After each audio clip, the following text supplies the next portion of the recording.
America का एक आदमी था, कभी किसी कार रेस में नहीं हारा और जिंदगी की आखिरी कार रेस में अपनी कार विनिंग लाइन से 300 मीटर पहले खराब हो गई। सारे कैमरा इसके ऊपर ध्यान लगाने लग गए, अब क्या होगा।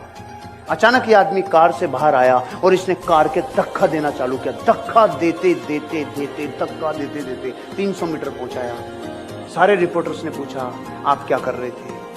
विनिंग लाइन तो क्रॉस हो गई थी, आप क्या कर रहे थे? उसने बोला, मैंने मेरी जिंदगी की एक भी रेस विनिंग लाइन क्रॉस करने के लिए नहीं खेली, मैंने रेस पूरी करने के लिए खेली। आज भी मुझे गर्व है, मैंने अपनी रेस पूरी की।